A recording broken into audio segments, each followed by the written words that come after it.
Marvelous hello, friends and loved ones! How are you today? And welcome to the final installment of my New Year's trilogy.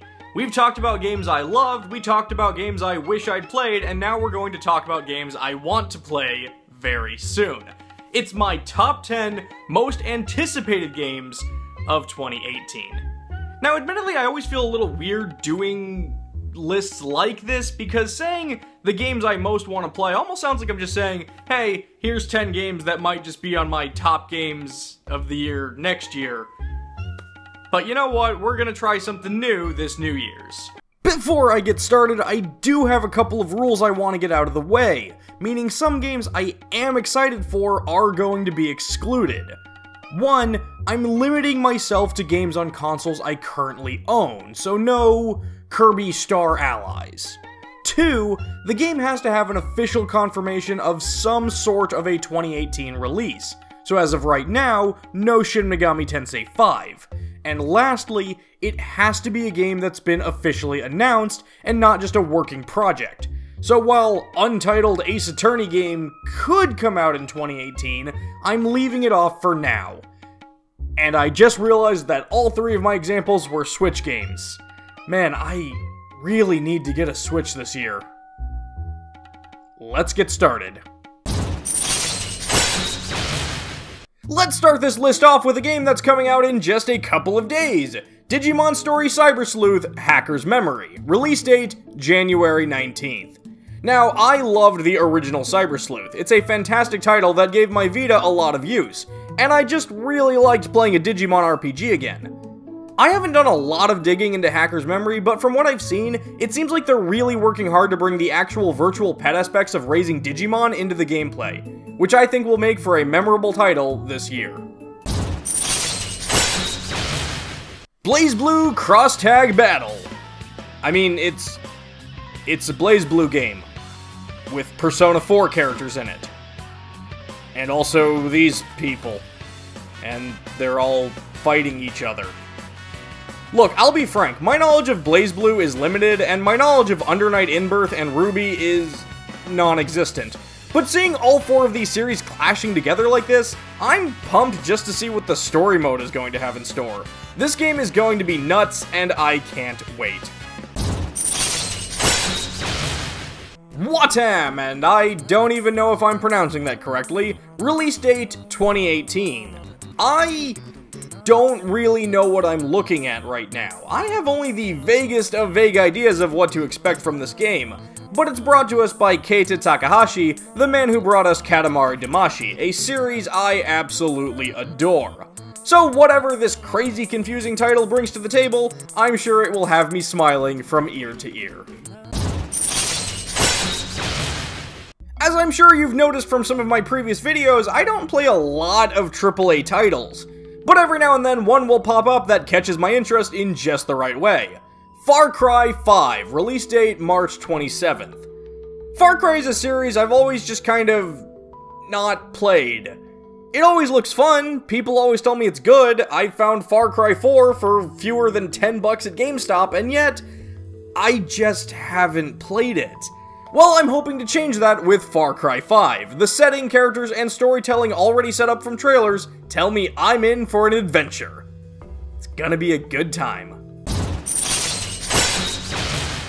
Bloodstained Ritual of the Night, which, I'm gonna be honest, I'm not really expecting a 2018 release date. This is the one entry on the list I would not be surprised if I got that Kickstarter backer email telling me it needs more polish and will be out in 2019. But that doesn't mean I'm not excited and hopeful to get a chance to play it. A brand new IP acting as a successor to games like Symphony of the Night, created by Iga himself, a lead producer on the Castlevania series. With a gothic visual style, an appealing leading lady, and a nice pedigree behind its development, I've got my fingers crossed that this title winds up better than some other game that I won't mention.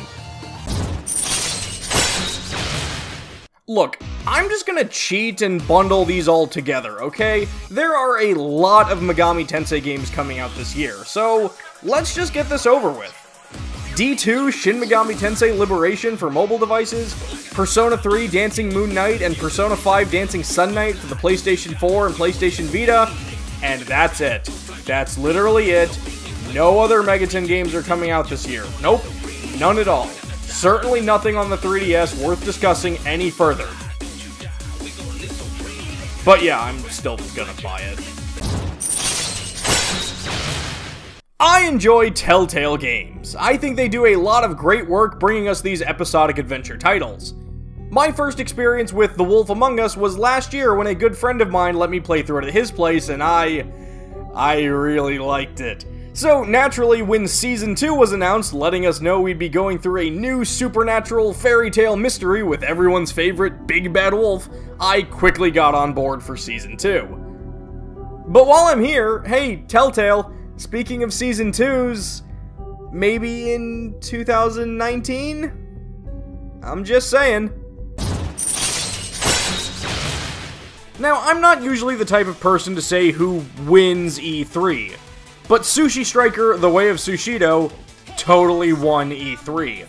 I don't think I've heard a single word about this 3DS title since it was announced during Nintendo's E3 presentation, but I can't think of a single initial trailer that has stuck with me more. From the blood-pumping catchy music, to the crazy character designs, to whatever this thing is, this puzzle action sushi game is a must-buy for me. The remake of Secret of Mana, release date February 15th. Back in 2016, Adventures of Mana, the remake of the original Seiken Densetsu, had me glued to my Vita, and I'm incredibly excited to see Secret of Mana, considered by many to be one of the greatest RPGs ever made, getting the same treatment.